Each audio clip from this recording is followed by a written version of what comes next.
the fight against the pandemic now since June 8th.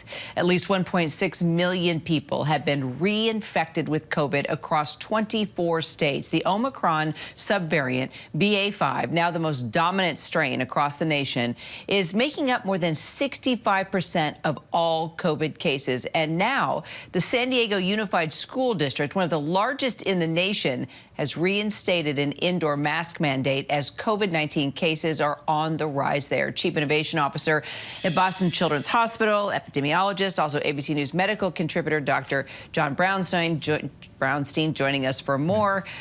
Oh, boy. Okay. Yeah. Well, being a San Diego native, this is impacting a lot of friends, families, you name it. I also got hit hard with this variant. It is no picnic, John. And now you've got Anthony Fauci saying that he and the COVID-19 panel are very seriously considering additional booster shots for those under 50 amid all these rising cases. So what do you think? Is that the answer right now? Is that a good idea? Well, good morning, Kira. You know, it absolutely makes sense that we should be thinking about broadening recommendations for the vaccines and potentially targeting masking. I'm also someone who got hit pretty hard with maybe the BA.5 or BA.2. Either way, recognizing the fact that vaccines work incredibly well to combat severe illness and death, and that second booster is really compelling. So it makes sense that that recommendation might expand to younger adults who want them, but clearly we don't want to undermine the booster campaign that might happen in the fall, and we'll have a new improved vaccine, make sure that people that want those vaccines in the fall can get them, but for now we need to do what it takes to keep transmission down in the community. That's through vaccination, testing, and unfortunately masking in some areas. So the CDC panel is meeting today to discuss the FDA-authorized Novavax vaccine. We actually interviewed the CEO of Novavax this past week. This would be the fourth authorized vaccine and different from Pfizer and Moderna because of its protein base. Let's explain why this has been making news and the difference here, John.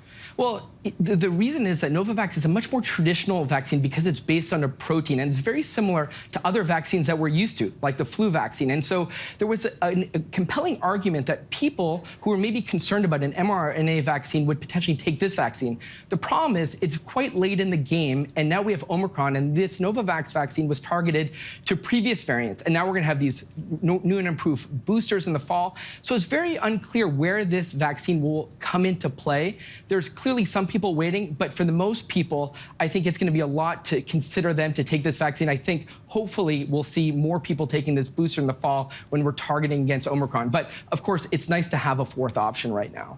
Yeah, definitely. Okay, you're in New York, where 521 cases of monkeypox have now been identified. The governor there said that she'll be receiving more than 32,000 additional doses of the monkeypox vaccine. So will this prevent the outbreak from growing, you think? Well, you know, we have to remember not to repeat the mistakes of the past with COVID. You know, with vaccines, we vaccinated, of course, late in the game. That's because we didn't have vaccines. For monkeypox, we had an effective vaccine, and we're immunizing people late. You don't want a vaccine in a surge. You want to get people immunized ahead of a surge. So that's problematic. And in New York City, there's over 30% of the cases, but only 14% of the supply. So we need to do more to vaccinate and make the vaccine available. There's a massive amount of demand, but we also have to increase testing. We have to increase education. You know, this is a virus that we could have controlled, and yet again, you know, public health has been slow to the game. So hopefully these new measures will make a dent in preventing additional cases in the community.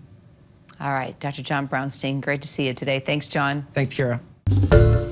Hi, everyone. George Stephanopoulos here. Thanks for checking out the ABC News YouTube channel. If you'd like to get more videos, show highlights, and watch live event coverage, click on the right over here to subscribe to our channel. And don't forget to download the ABC News app for breaking news alerts. Thanks for watching.